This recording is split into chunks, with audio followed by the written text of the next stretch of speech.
trying to think of a talk I'd want to give at some point. And then, so in my research, I'm at St. Bonaventure in biology.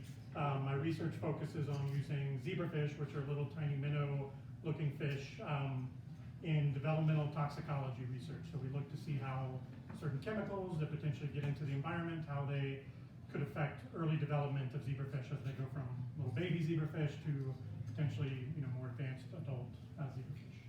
And then maybe making a jump from that to other vertebrates that also exist like ourselves. But in my research, I use the zebrafish, but I also have some pet zebrafish, and not research zebrafish. I never do any experiments on them. And they are in my office. There's a fish tank, and those fish have some unique characteristics compared to my research zebrafish. So we'll talk a little bit about them. Maybe the glowing fish will come into play there. And then it's Science on Tap, so I was trying to find a way to integrate beer into it somehow, since I'm going to be drinking a beer and we're at a brewery, so I thought that would be appropriate as well. Good man. Yeah. But the main focus is going to be kind of on GMOs, and I'm going to try not to get too technically sciencey in terms of the genetics and stuff like that, but we're going to think about GMOs, how they exist in our lives today, and what the perceptions of them are a bit, and then at the end we'll talk about a little bit about the glowing fish and the hoposphere. All right, so the first thing I want to talk about is our perception of GMOs. When you go to a grocery store, you hear something in the news related to GMO, everything is non-GMO, non-GMO, GMO-free, everybody's worried about GMOs. And the public perception is that, or probably one of the questions most people have is what's different about a GMO versus, any other food we're eating. Because typically when we think of GMOs, we're thinking of food, right? We're in the grocery store and every food or drink, or non-GMO beer, non-GMO potato chips, everything has that label on it, it seems, in certain, at least certain sections of the grocery store. And so what's different about the GMOs? And we'll talk a little about what a GMO is. And the main thing, I think, at least from my perspective on what maybe scares people is they don't know what the GMO is. It's genetically modified for some reason, but what reason is it, and what is the actual thing that they've changed versus the normal thing you would get in the grocery store that's quote-unquote non-GMO. And then the big things to think about is all GMOs in the US at least have to be FDA regulated. So they have to be submitted to the FDA, like any drug that would make it to market, and they have to pass through some kind of testing or regulatory body before it's able to be sold in the US. And it turns out as of January 1st this year, everything that's GMO should be labeled in grocery stores, because that was, I don't know if that's actually happened, but there was a ruling by a regulatory body that said that had to happen. And so thinking about GMOs, our perception is generally, if you ask the average person on the street, they're probably going to have the perception that GMOs are bad in some way, because they have, and if you ask them why, most people probably couldn't tell you why they would say GMOs are bad. It's just that's what they heard in the news, or they heard something about it from someone they know, and that's why a GMO is bad. And I'm not necessarily, up here stumping for or against GMOs, but just kind of better knowledge about them. And so what are GMOs? So they're genetically modified organisms, and we typically think of food because that's where it encounters our life most of the time. But GMOs can be any genetically modified organism, and what we mean by genetically modified is that one or more of the genes. It's back. Okay. One or more genes has either been changed, meaning it's been removed, or it's somehow been the nucleotide bases that make up that gene have been changed somehow, or in some cases genes have been added. So a new gene has been inserted into the genome of that organism. And this, I won't get too sciencey, but basically that's what this is talking about, taking a gene from one organism, this is in plants, and finding a way to somehow insert this gene potentially from another organism into this, whatever this plant is. And then now that plant is expressing a different gene than it did previously. And usually this relates to some kind of outcome we want for that organism. In this case, here's 2 variants of rice. One of these variants of rice is a GMO, and it's expressing a particular gene that, well, at least makes it look yellow or orangish in this case. And so the idea is that this genetically modified organism now has something new associated with it, or changed from the original genome so inherently, you might say, well, why is that bad? I guess it could depend on what is genetically modified. What did we add to this rice to potentially make it genetically modified and make it have this funky orange color? And we'll talk a little bit about this rice in a bit. And so, before GMOs, we've been kind of playing with genetics, since we started agriculture and animal husbandry. Selective breeding of certain organisms like plants led to, these are ancient varieties of both the banana and the corn plant, and these are the ones we currently see when we go into the grocery store. And so over time, in selective breeding, we have selected for corn ears that have more kernels, that are longer, that are bigger over time, because those are going to yield more in terms of agriculture, nutrition for our society. Same with, a more edible banana than what you see here with, I don't know if those are seeds or what. And then also just selecting for varieties. If we look in some species of plants that we grow, like vegetables, we select, in terms of cauliflower here, you have orange, green, and purple cauliflower based on pigments that were selected from these varieties of cauliflower. And tomatoes, we see a wide variety from, most of the ones we think of in the grocery store are red, but that's just the variety, the normal grocery store tomatoes we think of were a variety that was selected for, because it turns out people, it was more visually appealing to people to have those red tomatoes, but there's varieties that are green and orange and yellow and red, and even speckled within the tomato. And so in that way, we've influenced genetics, because those, the size of the ear of corn or the color of the cauliflower that's eventually going to be produced, those are related to genes that are being expressed by that plant. And so we selected for those genes that express the things we're interested in. We've not only done this in plants, but we've done this in animals as well. So here's two cattle on the top here. This is Black Angus, and on the right is the Belgian blue cow. And so the Belgian blue cow has a genetic polymorphism that causes it to have a defect in a protein that regulates muscle mass. And so instead of, if you go to the gym and you're lifting weights and you eventually trigger your body to want to start growing more muscle through damage that you do to that tissue, there's a protein that turns on to allow for, or actually turns off to allow for the muscle mass to build up, and then eventually turns back on to halt the growth of muscle. And so what eventually happens is, you maintain a certain normal amount of muscle. In these Belgian blues, that gene is defective, and so they grow about 20% more muscle mass on average than the cows that don't have the specific mutation on it. And in terms of cattle and agriculture, 20% more muscle means 20% more meat yielded from that particular cow. On the bottom here, we've had selection in dogs for the last few thousand years at least, and then over the last couple hundred years, we've really selected through breeding programs that have usually started in Europe mainly for specific breeds like the ones we see here, German Shepherds and Boxers, and these various ones we selected for certain traits, size, snout length, colorings, and then also dogs we selected from, they're originally likely to have sprouted from wolves as an offshoot. We chose those that were more docile to be able to be domesticated. Same for cows, for that matter. Anything we use in animal husbandry, we're going to want something that's able to be managed. And wild animals are not as easily managed as the more docile versions we have in our farms. And so we've been doing this type of modification through selective breeding for thousands of years in agriculture and animal husbandry. And so GMOs are kind of a more directed form of changing the genome. In this case, with the GMO, we kind of know what we're looking for, know the gene we're interested in, know the outcome we're interested in, and we can not necessarily guarantee, but more or less influence a direct change based on a gene to a phenotype like size or color or whatever we're interested in. And so thinking about that, selective breeding versus genetic modification, there's probably ways we can do both. If we were going to genetically modify some organism, we probably we would want to pick one that already has some characteristics we're interested in, and then add some more that maybe we would want to have in addition to those characteristics. We wouldn't start with a scrawny cow and want to make it bulked up. We'd start with an already big, relatively robust, maybe one that grows fast, or is resistant to specific types of diseases that maybe would affect that organism.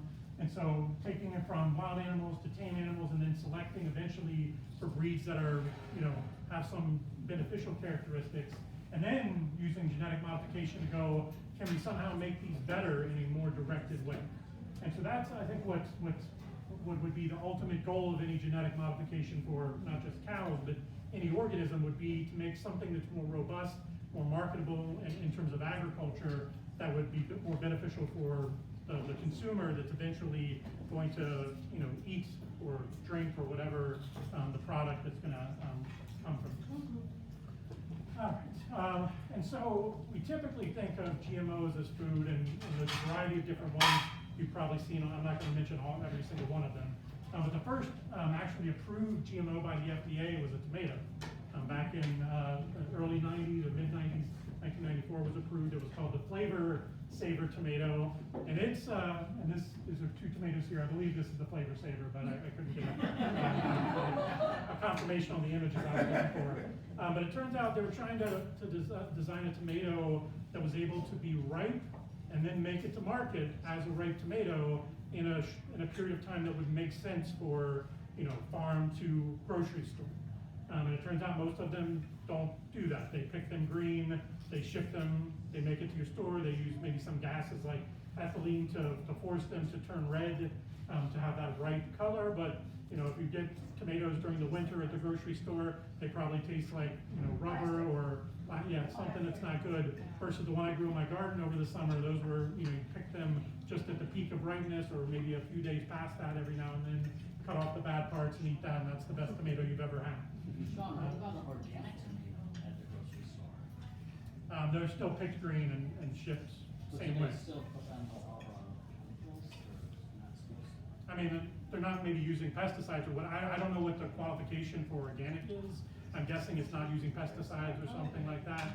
But they're still going to be picked the same way. A ripe organic tomato is going to rot well before it gets to the grocery store, the same way as a normal, pesticide grown tomato.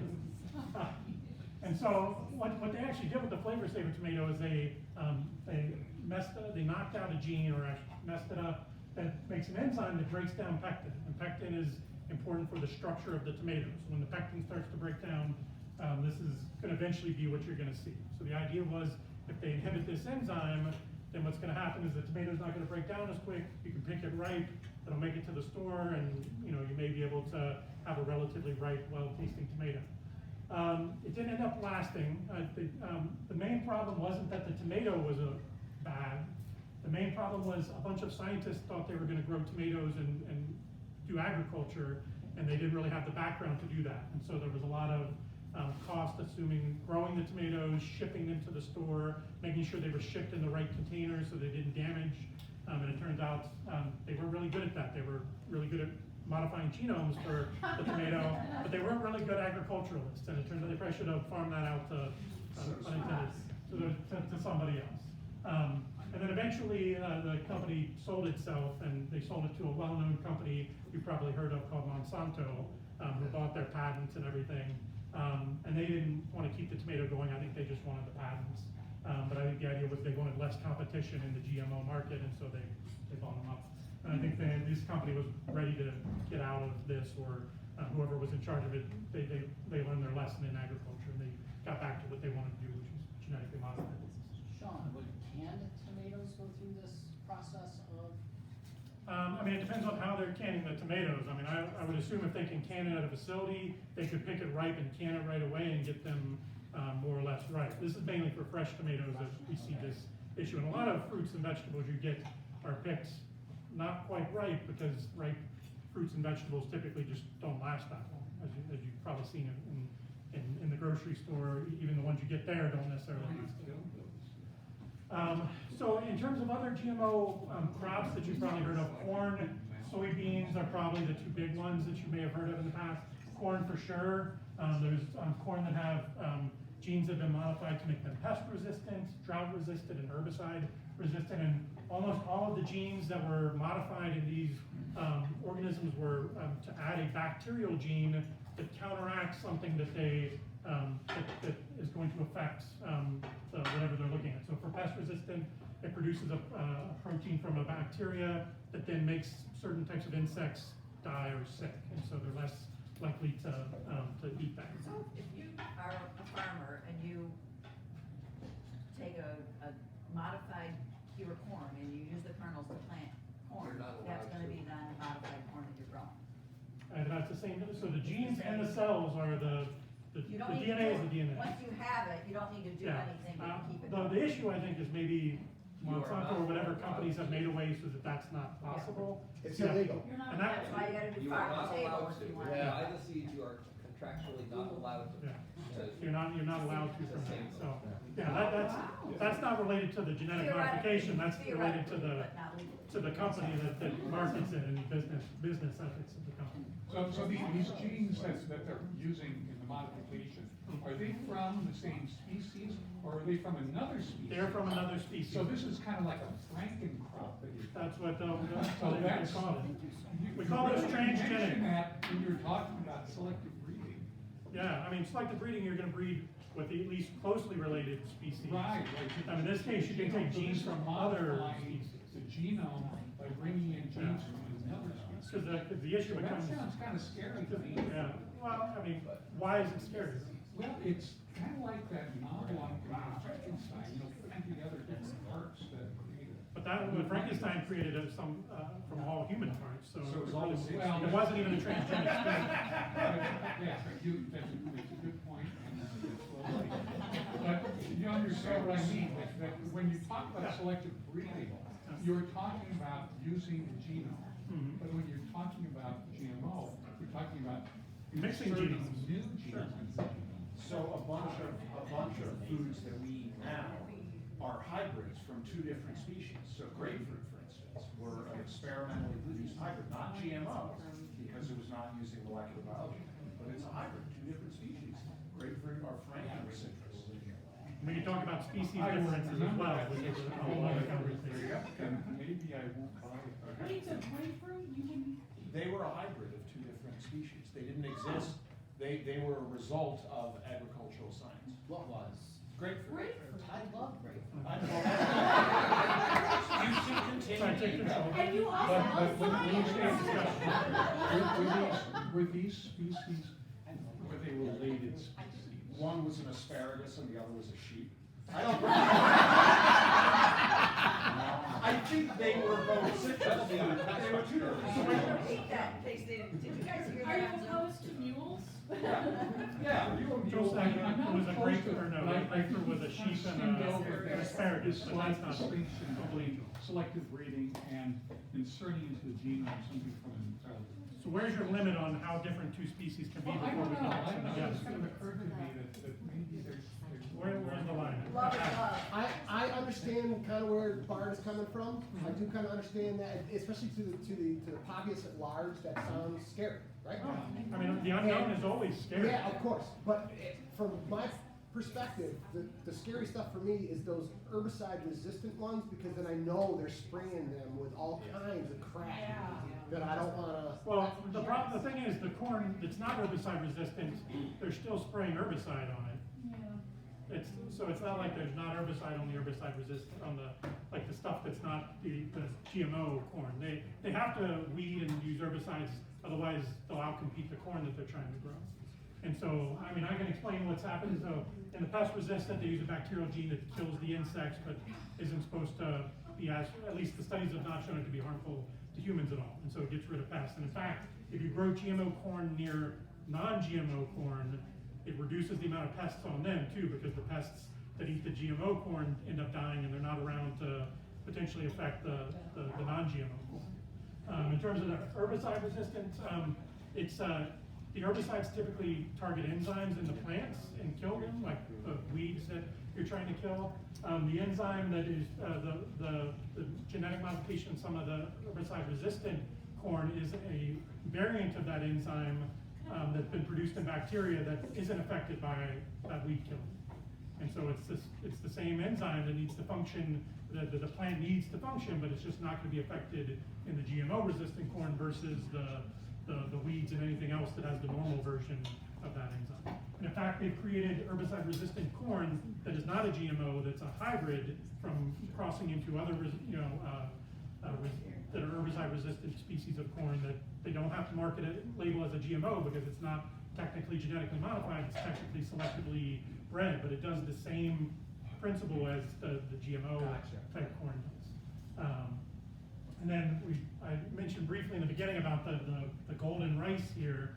This golden rice has had an enzyme inserted into it that leads to the production of what is eventually going to be vitamin E. It's a precursor to vitamin E that is, and beta carotene, which is why it looks kind of orangish yellow like we think of carrots and other heavy beta carotene vegetables. And so in this way, they genetically modified this rice species to have increased vitamin A within that particular rice. And so for a country where rice is a big staple, this is going to be an easy way to increase vitamin E in the diets of the individuals there. And we already, we don't use necessarily genetic modification, but when I was a kid, I grew up eating, the white bread that was enriched, right? And it's enriched in, we were already adding a bunch of vitamins and stuff to that to allow it to have some nutrition, because I assume back in the days before multivitamins or whatever, people weren't getting enough of various types of vitamins. And so these are all GMO crops that are currently approved by the FDA and grown. Soybeans are grown the same way. This is a soybean plant that is non-GMO in the same area as a GMO soybean plant. This one's getting eaten by the pests and it's not able to grow as well. This one is able to be more resistant to the pests. And so it's going to increase the agriculture for that particular plant in that area that's potentially affected by those places. And then it's not just plants anymore. There's GMO animals that are FDA approved and will potentially be in your grocery stores. Yes, ma'am? Sorry, back to the plants for a moment. Sure.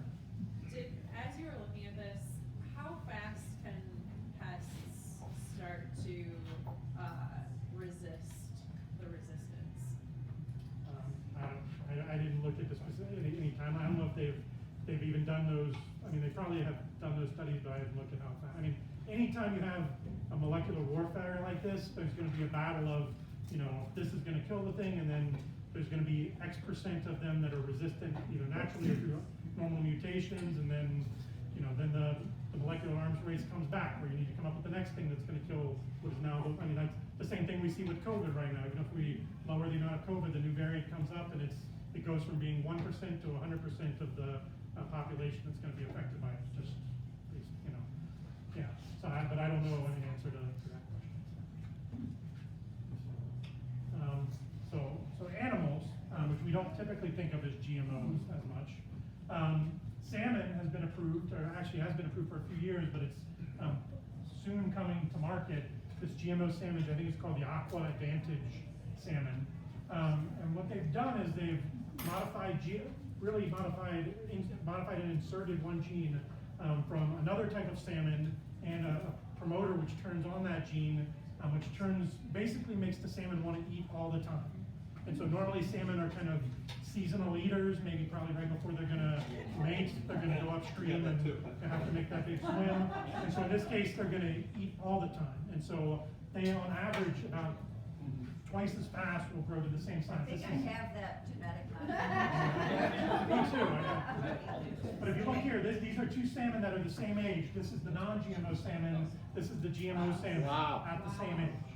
And so these are farm-raised salmon, so they're going to be grown in farms and probably not necessarily be allowed to be released, because we typically don't release genetically modified organisms to the wild as much, at least animals, because there's a worry about how they're going to take over the existing populations. And so these, most of the things I saw about these that were considered bad aren't necessarily because of the genetic modification again, it's because of how these salmon are raised. If you've ever looked at anything in the farm-raised salmon, they're raised in big vats that they can hardly move around in, and diseases are easily bred within them, so if anything gets a disease there, it's going to easily spread to all the other ones in the area. And so most of the farming practices are usually the problem with farm-raised salmon, but this genetic modification doesn't appear to have any effect on it. It just kind of turns on the signal to the fish that says, keep eating, get bigger, grow, things like that. So it's increasing the growth on those times. And then the second, at least that I've seen, animal that's been approved is called the Gauss-safe pig, and pig that has a mutation that prevents it from producing alpha galactosidase, which is a sugar. And it turns out this is the sugar that causes people to be allergic to red meat. So individuals that have tick-borne diseases that eventually cause them to be allergic to red meat, that's alpha-gal is the main sugar that is involved in it. So the idea is that this is going to, potentially, if you're going to eat it, make individuals that have that allergy not be affected by it.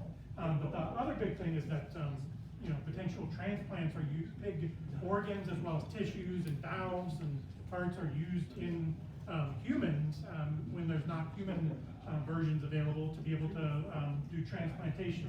And so an individual that has this allergy to red meat, they would potentially be affected by this if you were to use these pig organs or tissues on them. So this gives a less chance for rejection. And so these were just approved. I don't know if they're quite to the market yet. I think from what I saw, it's probably going to be a bigger market for the transplantation and grafts, like potentially like skin grafts. They could use pig skin initially for that versus if they don't have human skin available or doing transplants from other parts of your body. Can I add, Radio Lab just did a podcast episode on those, and I think they said that they just did grafts in like injured patients that weren't gonna make it anyway, and it didn't work for a little while. Yeah, that's typically anything that's experimental. We're not going to do it on healthy people. We're going to do it on people that have no other choice than to give it a chance. This isn't the type of thing that they did the heart transplant with, is it? I think it was a part. I mean, they have done those in the past, but this could, some individuals, I guess, like, It was in the last week or so. Yeah, the heart transplant pig had something like 8 or 9 altered genes. Okay. so this is really only going to be effective effective for people that have this allergy to the red meat, to the alpha-gal, which is the red meat allergy, which is really just the sugar. So I see the definite advantage of this, and, what I was wondering about human applications. Now, we have the Olympics coming up. Yeah. And why is there resistance to this for human applications? Why not? I mean, if this could. For the Olympics? Well, the Olympics is just what came to mind, because, Make them bigger and stronger and faster? Well, right, I mean, a GMO. Because you can't modify a human genome. What's that? You can't modify the human genome. Why not? Because we have rules against it. Well, why? Because that's the line we've drawn in the sand right Well, now. but why do people have to draw a line? Why is there any thought of lines in this? Is that Why like not the a line in the US? sand Why do we have with- any laws? Why do we do with anything? mammals? Cross that line. I mean, We can talk about this I one. see that, I see that salmon up there. I think, what about in the Olympics, if you had something like that, in the Olympics? The NBA. Well, Yeah. those And, are, the NBA, right? I should have So showed you. why is there this resistance?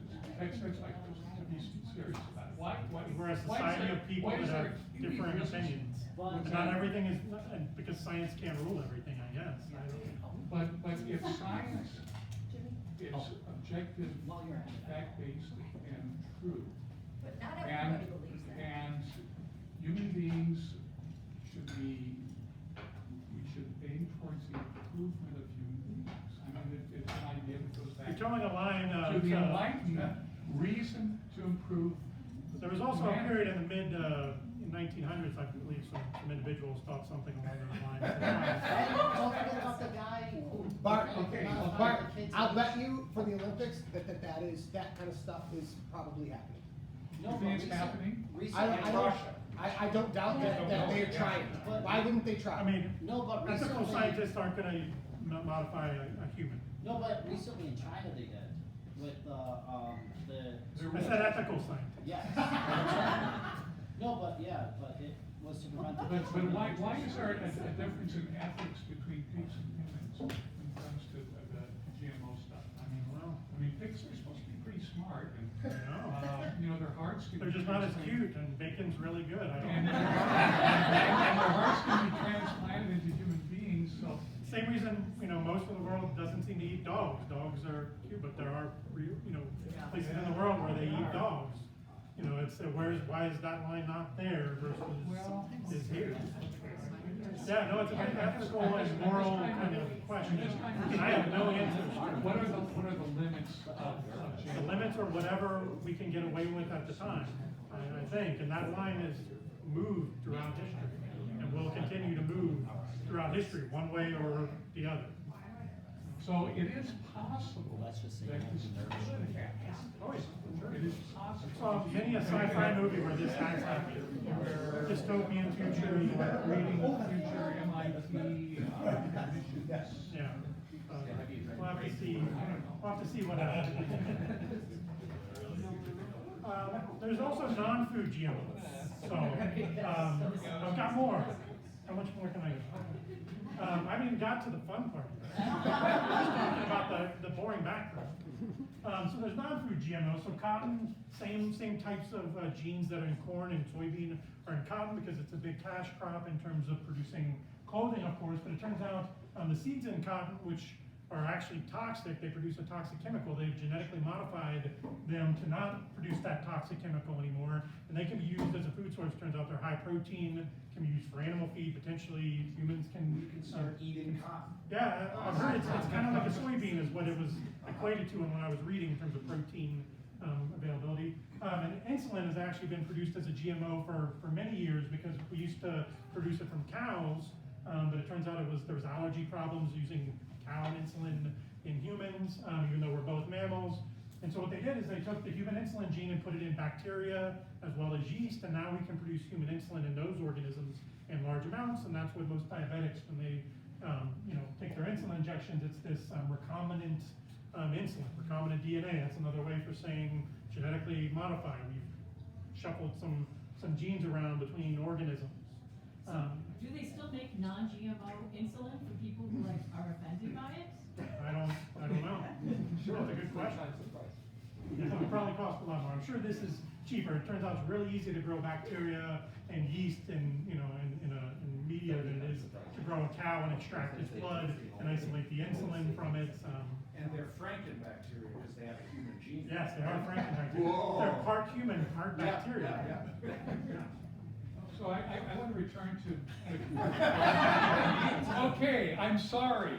I'm intrigued by this, but there are human genetic flaws Sure. that could be corrected. Maybe I like my flaws. With this.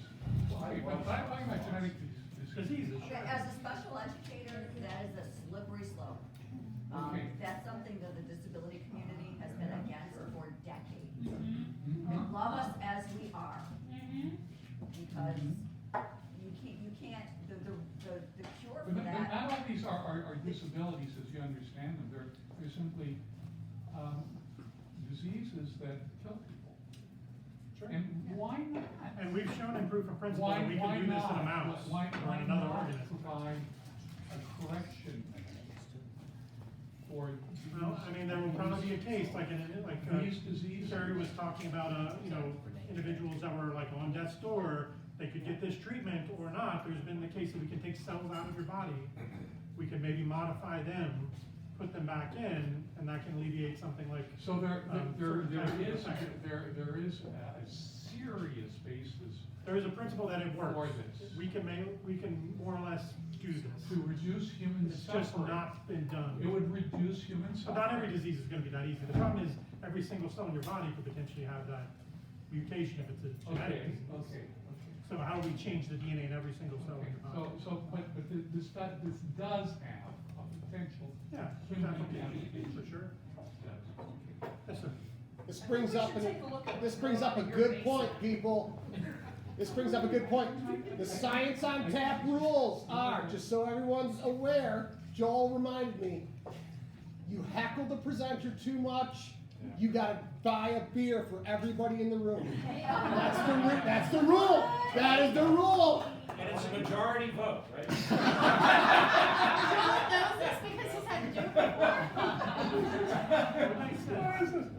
This is putting Are you limits coming up? on you. You're just coming up, okay. I mean, I thought you were giving me that. Science is based on statistics. So there are other GMOs that aren't necessarily, well, there's still plants here, but these aren't something you're gonna eat typically unless you really like to eat roses or carnations. But it turns turned out roses are not naturally blue. There's no naturally pigmented roses blue, and carnations are not naturally purple. But they've made genetic modifications to roses and carnations to add a gene from delphinium, which does have blue pigment, to give that blue pigment to roses, and a gene from petunias to carnations to give them the purple color. So in this way, as opposed to, I don't know, spray painting your rose blue, you can actually buy a genetic variation that is going to turn blue, at least in the rose colors. And so those are possibilities, thinking about aesthetics as opposed to something we're going to eat. And is that a bad GMO, having a genetically modified, rose that's now producing a delphinium pigment versus the natural roses? And then we're also genetically modifying insects, like mosquitoes, that are pests, in a way to hopefully reduce the amount of mosquitoes that are present in certain areas.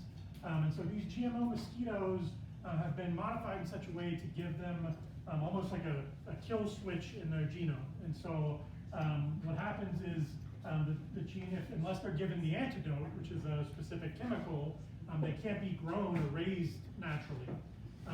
And so what happens is when you release these out into the wild, which they did in last year in May in Florida, what happens is the males, which only males are what they end up raising, go out and they mate with female mosquitoes of the same species, and the larvae don't end up developing properly, so they just end up dying. So fertilization occurs, a larvae, starts development, and at a certain point the kill switch is enabled and the larvae die, and so you theoretically have less mosquitoes around. They can actually tell the genetically modified mosquitoes because they also put this fluorescent protein in them.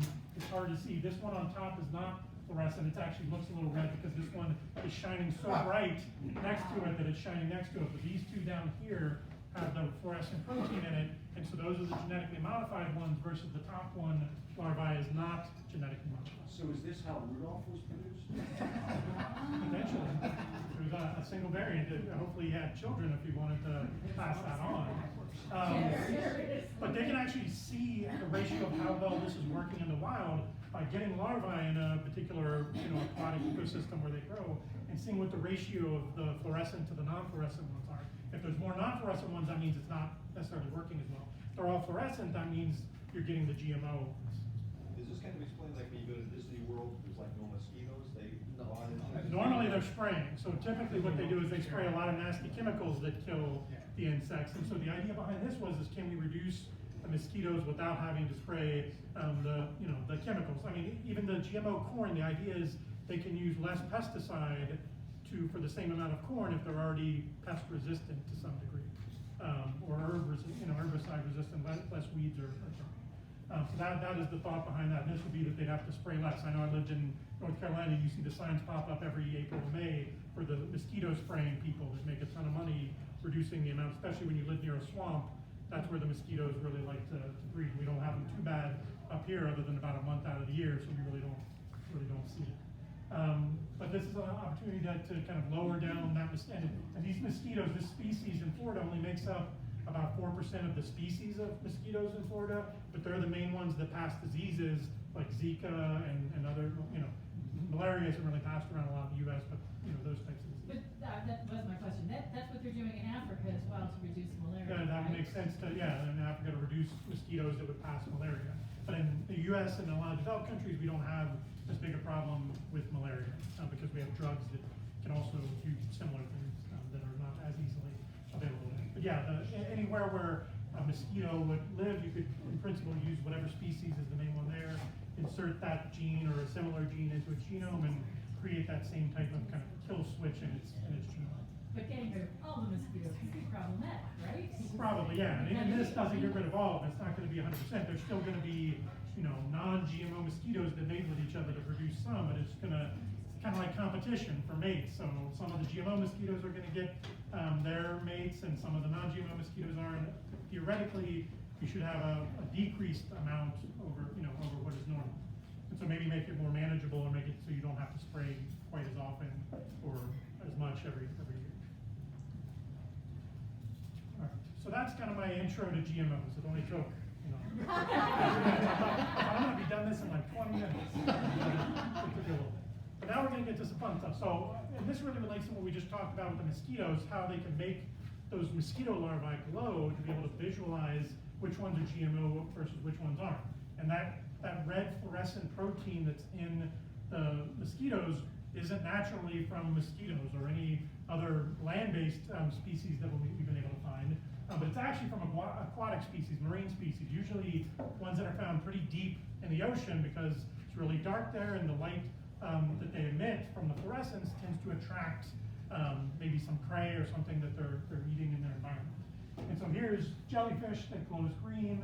I think this is a sea anemone that has the kind of orangish, yellowish glow. And then this is a coral that has kind of red and a little bit of kind of a bluish fluorescent protein associated with it. And so these are fluorescent proteins. These are genes in the genome of that organism that gets expressed into a protein, and then that protein actually gives off light in response usually to another stimulus that excites that protein to emit the light. And so the red fluorescent protein you see in these mosquitoes was actually taken from one of these species, not like literally, usually somebody long ago took it and now it's a piece of DNA in somebody's freezer somewhere. And we use that to make fluorescent proteins. And so Dr. Yaoning Zhang in biology, she does this with her students in biochemistry every year. These are bacteria that are expressing green fluorescent protein here versus those that aren't expressing the green fluorescent protein. And so the students get to see that the actual gene expression in these bacteria versus the other ones in real time in the lab using some special lights that are scattered around the table. Those are the actual ones she uses in her lab that she allowed me to borrow. She's joined us on Zoom. I know. Should I steal them? I asked her. I didn't steal. No, we shouldn't. You shouldn't steal them because I'll tell her. So these fluorescent proteins are useful in that we can visualize them. And so we use it in research a lot to tag proteins we're interested in with a fluorescent marker that then allows us to see that protein as it's in the cell. Because it turns out you just can't see proteins naturally in the cell. You need something to help you visualize. But some enterprising individuals decided to use this for other means. And so anything that has a red fluorescent, green fluorescent protein, unless it's one of these that originally had it, is a GMO. It's a genetically modified organism because we've taken a jellyfish gene and put it into this other species. And so glowfish are a variant of tropical fish. It's actually multiple species. These are barbs, tiger barbs. These are tetras here and here. These are called rainbow shark, though they're not really shark. They're just a fin fish that they call a shark. And these are zebrafish. And so I've got a couple here in tanks we're going to pass around here in a little bit that are both fluorescent and not to see. And these, the ones, you can buy these in the pet store. Pet Supplies Plus and Walmart both sell them. And you can be able to have them in your own fish tank. You just need a special light that will excite the fluorescent proteins in them to be able to glow, because they don't naturally glow, even though if you look at these here in the tank, you'll see they look kind of like red or green, but they're not really glowing. I don't know if I can turn the camera.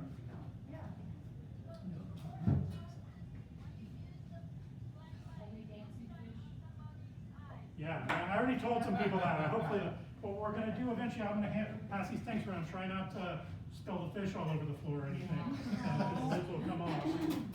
But what I want you to do is to take there's only 4 flashlights we'll have to share. If you shine, there's one out.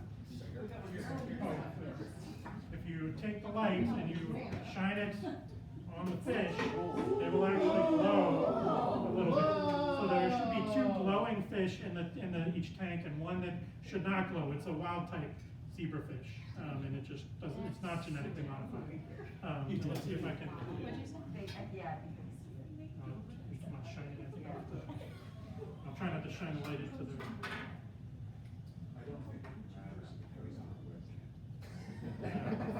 Because they should be here. No. He's worried about the ultraviolet light damaging their eyes. And I think the webcam prevents that from happening. If you want to take the one here and you can pass it back that way. Maybe you can share the flashlights if you can. Try not to spill the fish if you can help it. And so what is genetically I mean, I don't know the exact genetic modification because I'm pretty sure they patented it, and maybe they don't want you to know, but maybe I could find it. They've obviously taken something in the skin of the fish, a gene that would normally be expressed in the skin, and they've replaced, or used whatever promoter normally would lead to the expression of that gene, and replaced it with this green fluorescent protein or the red fluorescent protein, or one of these fluorescent proteins, so that now it's expressing a ton of this fluorescent protein in the skin. And so when you shine that light on it, it leads to the emission of a wavelength of light that is either green or red or purple, orange, yellowish kind of colors. And so these are already tropical fish, so they're already kind of pretty. Zebrafish, if you look at the wild type one, already has some stripes on it. Most tropical fish have some, maybe some coloring that makes them kind of unique. So now they can kind of glow. If we turn off all the lights, they look really good, but I won't ask you to do that right now. Especially when people are passing around fish, I don't want them dropping them. But one concern you might have is what happens if these fish make it out into the wild, right? These are genetically modified organisms. Well, the good news is all of these are tropical fish, and so in the U.S., that's not really that big of a problem because zebrafish are from freshwater streams in India, and I think some of these are from Southeast Asia, in relatively warm climates, above 80 degrees on average most of the year. So, they're not going to make it in the Allegheny for too long, especially this time of year. So buy them at Walmart and take them to India. Yeah, maybe in India it's really hard to buy them, I don't know. But yeah, they're usually not going to survive well. And even if you did release them into the stream in India, they've got natural predators. Do you think it's going to be easier for them to find the bright red or green fish, or the striped one that probably, I'm assuming it's naturally striped because that's an evolutionary advantage for hiding out in whatever its environment is. That's the purple one? Everybody got to see? Is that purple? No, the one that. No, I just wanted an excuse to show these are my fish tanks at work all the time. So if you come by my office, you can always come take a look at it. And the ones that try to escape. I love it. Those are different ones. Those aren't people. These are hard times. Everything has to die eventually. We're in the home stretch. Only 2 more slides. If you're running out of stuff. But I wanted to bring it back to beer. Beer. We're drinking beer. I've got a beer right here. And I've rhymed a little bit. So the idea is, are we going to have genetically modified beer? And sure, we could. The components that make up beer are plant, right? There's some type of grain, like malted barley or other types of grain, as well as hops, which are another plant that are going to be useful for making really hoppy beers. And so potentially we could genetically modify those. But it turns out the initial genetic, well, at least the one I was able to find related beer wasn't related to a plant, but it was actually related to the yeast that they use to brew the beer that produces the alcohol in the. And it turns out what the scientists were looking for is what makes hoppy beer hoppy. And you might say, well, it's hops, of course, but it's something in hops, right? Like some chemical in hops is what is the flavor that makes a hoppy beer hoppy. And so what those scientists tried to do was figure out what does it mean to, what is the actual chemical compounds that make hops hoppy? And then try to think, can we potentially find a way to genetically engineer? Like, why not just keep using hops? What's the problem for that? Well, it turns out it's relatively expensive. It takes about 50 pints of water to grow enough hops for 1 pint of beer. So it's pretty intensive to grow it, as well as other. And I'm not saying don't use hops. I know that they probably are using hops here. You're not saying don't drink beer. But yeah, definitely drink beer. But it takes a lot of resources to be able to grow anything. And so if you could find a way to reduce this, there could be maybe consequences that for the agriculture. Yeah, more beer. And so the sustainability of hops could be, an issue. Maybe we could make more beer because we don't need as much hops, or maybe we could make cheaper beer. Maybe that's, especially when I buy a 6-pack of beer and it's like $12 or $15, it's getting expensive, right? And I like the really hoppy beers, so it's, those are probably why they're always that expensive. And so this just kind of shows you how they normally make beer, in case you didn't know. The wort from, the barley and whatever grain they've malted. They use brewer's yeast, which then produces some alcohol, is turning some of the sugars that was in the wort into ethanol. And then they add some hops either before or after to give it some of that hoppy flavor. The idea behind the genetic modifications, they took yeast and they figured out that there were a few chemicals that are these hoppy chemicals. Hoppiness is a result of these specific aromatic compounds. And they were deciding they wanted to try to take those from the plant and then put it into yeast. And yeast are an organism, they can express genes. So why don't we just make the yeast as they're turning sugars into alcohol, why can't they also be secreting these hoppy chemicals into the beer, and then we wouldn't necessarily need to add hops, or maybe not as much hops as we would normally do, so that would reduce the need for that. And so they actually ended up taking genes not from hops, but they took genes from mint and basil and found that those were the ones, that chemical was also in those two plants as well as hops. That was one of the deciding factors in the flavor of hoppiness.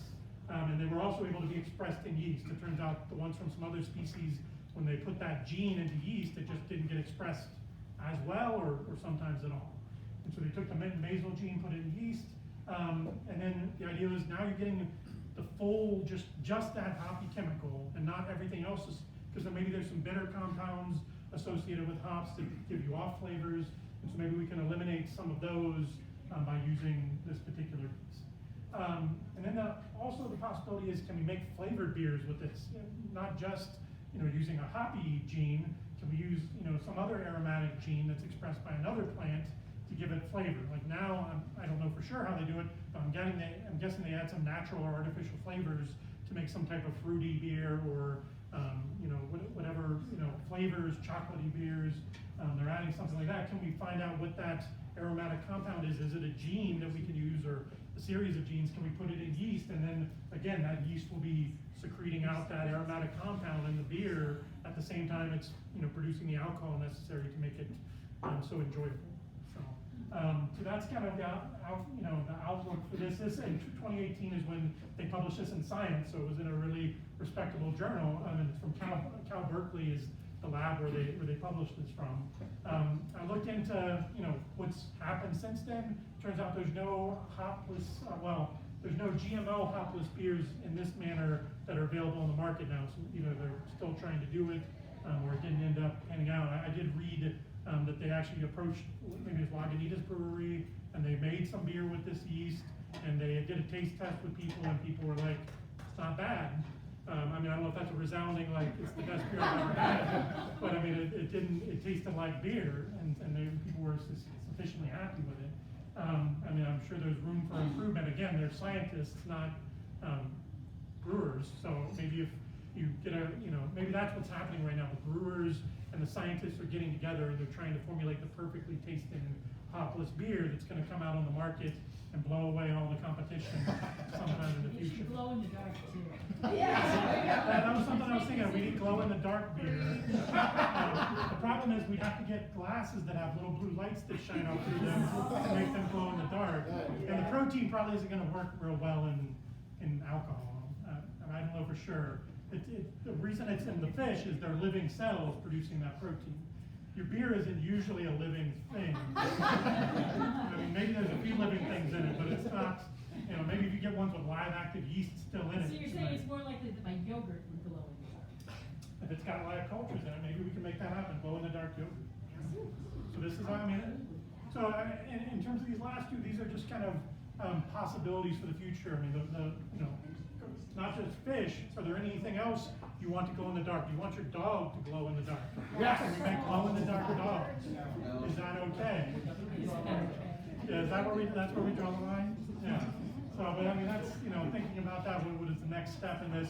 And then back to kind of Bart's question, where is that, why do we have a line at all, right? Where is that line? How do we make that arbitrary decision that this is the limit to what we're doing? Hey, you're the one that was chatty earlier. People are in some ways doing some sort of genetic modification. Like, for example, if you're over 40, people are screening for, genetic defects in their children, and some people make a decision that they do something, and others. That can be a decision to have children or not, right? Yeah, exactly. That's still selective breeding, that's not necessarily, you're not genetically modifying your children yet, but that is the potential for the future, might. In some ways you are, there's people who are making, you know, they might be making embryos and selecting which embryos are. But still natural selection. Yeah, they're not Or, They're not engineering them, artificial but you selection. are selecting them. Yeah, that's selective breeding still, Yeah. I mean, and that's things that the Nazis were doing in Nazi Germany. So it's okay. Yes, sir. Have you heard of, so in many common vegetables, there are teratogens and goitrogens that can harm developing fetuses. Are they, All kinds of stuff in all our food. specifically, there are known teratogens and goitrogens in staple foods across the world. Goitrogens are those foods that mess with thyroid hormones. Like goiter. Yes. So have you heard of them taking these common staple foods that have teratogens or goitrogens and removing the teratogens or goitrogens for the I mean, benefit? if it was a big enough agricultural problem, I'm sure somebody's looking, like, I mean, the soybeans, or not soybeans, the cottonseed, they genetically modified cotton to not produce what is toxic in the cottonseed. Right, And so right. now we can use it for animal feed, because it would normally have been harmful to animals, we can potentially use it to make, so cottonseed oil is something we use in in cooking, but they actually artificially remove that toxin before it passes to be used. But like to actually eat, a cottonseed like you would a soybean or any other seed from a plant, you can do that in the GMO cotton where they've gotten rid of the ability of the plant to make that chemical anymore. So if they know the gene responsible for it, and they can affect that gene, sure, it's possible, but they're only going to do it if it's agriculturally or if it's going to make them money. Like, Right, it's marketable. those companies aren't going to do that because it's a bad thing. They're going to do that because they can make a lot of money by getting rid of that and selling it to people that will buy it. Yeah, So, Sean, I'm confused about something. The dog line, that's technically then selective breeding, not GMO. If you add a GFP into dogs, do they normally glow in the dark? No, what I'm saying is, in the beginning, we were looking at examples of GMOs, Yeah. right? And the dog was an example. Was it a dog where artificial breeding, selective breeding had occurred? I'm saying if we made your dog glow in the dark by adding Okay, the so that would jellyfish make it the green GMO. fluorescent protein to it, then it would be a genetically modified dog, like the glowfish. It would be the glow dog. Blue has been selectively bred to look the way he does. Whoa. If we made blue glow blue, I would buy a dog. that would be awesome. Why isn't he glow? Why isn't he That type of glow? selective breeding has the same problems that could potentially occur in GMOs, where you're trying to select for the best characteristics, right? You're taking two different organisms sometimes, mating them together, and you're hoping for the best of both worlds, right? But sometimes you get the worst of both worlds, and you get something that isn't able to survive as well, or doesn't have good characteristics for survival. And then, I mean, even some of the dogs we have as breeds now, it's not like they would survive real well if you weren't giving them dog chow every day and they were sent out into the wild to hunt for themselves. So we've artificially selected them and made them dependent on us in that respect. And so selective breeding is only, in terms of what my wife said about we have an Australian Shepherd. It has a beautiful coat color, but it turns out in selective breeding, to get that coat color, only one out of so many had that color, and it turns out it was linked to a bunch of genes that were associated with blindness and deafness. And so in the selective breeding of that, they made a bunch of blind, deaf dogs that they ended up killing to get the pretty dogs like the one I mean, they're not supposed to do that anymore. But that was the synthesis of the dog I have in terms of how the breed was developed. And there's probably far worse examples in the last 200 years over the course of selective breeding in dogs of what we've done to get that particular trait. Look at bulldogs and pugs. They can't run more than a few feet before they're starting to snort and pass out because they can't breathe properly because we've selected for dogs that have that pushed-in snout that pushing them back into their ability to breathe properly. I'd like to interrupt our regularly scheduled program for a special announcement. In a few days, one of my best friends, and a man we all know and love, is having a birthday. Oh. So here's a whole mess of cupcakes. You can take them home and eat them yourself, or you can share them with your friends. Yeah, thank you. Can we save it? Whichever you Happy birthday, Adam. Thank you. Happy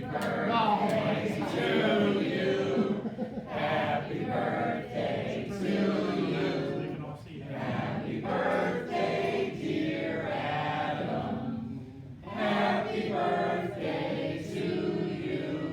Are you one? Thank you. Sean, were you part of this? Everyone's I part mean, of it. everybody's saying that. Thank you, and let's thank Sean for this awesome presentation. You want to come up and see the road a little bit more, feel free. We'll be here for probably another half hour, but I gotta get them back to their tanks, because it's a little bit cooler than they're used to as tropical fish out here.